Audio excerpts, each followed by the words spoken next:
नमस्ते दोस्तों, मैं एक आम आदमी हूँ, ना कोई सेलिब्रिटी, ना कोई मंत्री और ना ही कोई अर्थशास्त्री। आप जैसा ही जो हर महीने में सैलरी का वेट करता है और सैलरी के खर्च हो जाने के बाद की बीच वाली जिंदगी जीता है।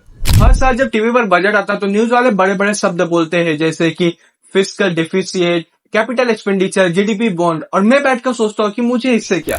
पर एक दिन जब मेरी जेब में 10 रुपए कम रह गए और एलपीजी के सिलेंडर का रेट 1200 रुपए हो गया और जब मैं मेडिकल से वापस लौटा तो पर्ची लंबी और जेब थोड़ी हल्की लगी, तब जाके मुझे समझ में आया कि बजट सिर्फ सरकार का नहीं होता, बजट मेरा भी होता है, बजट आपका भी होता है, बजट हमारा होता है। हम सब ने कभी ना कभी घर का बजट तो बनाया ही है ना।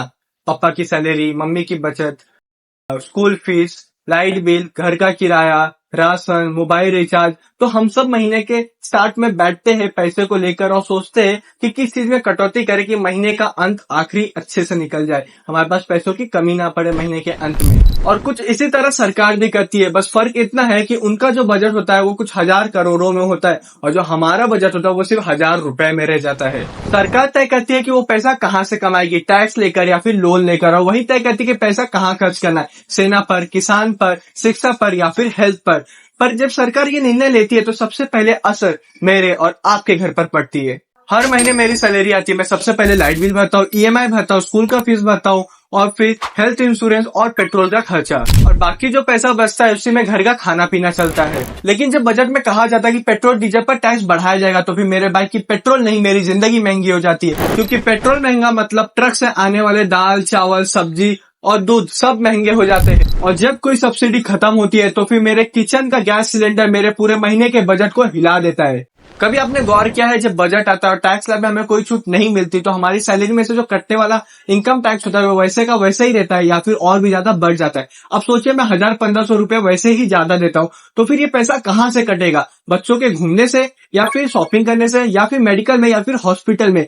सरकार का एक छोटा सा बदलाव मेरी जिंदगी में मेरे सपनों को 1 साल पीछे ढकेल देता है। सरकार कहती है हमने रेलवे बनने के लिए 2 लाख करोड़ दे दिया, हमने रोड बनने के लिए 1 लाख करोड़ कर दिया, बहुत अच्छा किया। मेरा सवाल ये है आप लोगों से कि आपने कभी सरकार से पूछा कि ये पैसे आएंगे कहाँ से?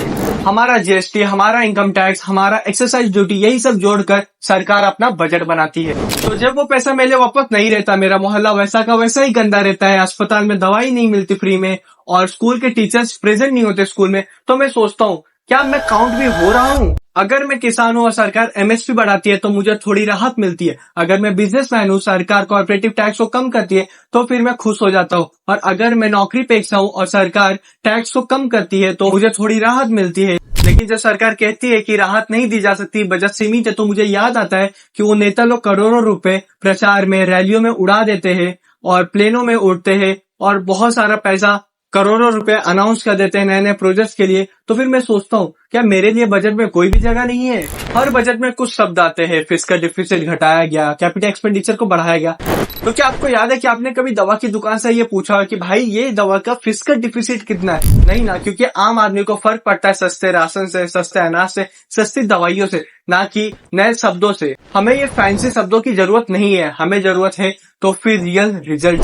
जब बजट खत्म हो जाता है तो फिर टीवी एंकर टीवीओ पे चिल्ला चिल्ला कर बताता है कि बजट बहुत ही ज्यादा शानदार था, बजट खत्म हो गई। नेता लोग ताली बजाते हैं, विपक्ष लोग निंदा करते हैं, लेकिन मेरे और आप जैसे लोग जब सुबह उठकर मेडिकल की दुकान पे जाते हैं, दूध वाले के पास जाते हैं, सब्जी वाले के पास जाते हैं, तो हमें समझ में आता है कि बजट का असली क्या प्रभाव पड़ा। हर साल मैं उम्मीद करता हूँ कि शायद मुझे इस बार राहत मिलेगी, इस बार हमें महंगाई से बचने मिलेगा, लेकिन कभी भी ये नहीं होता है।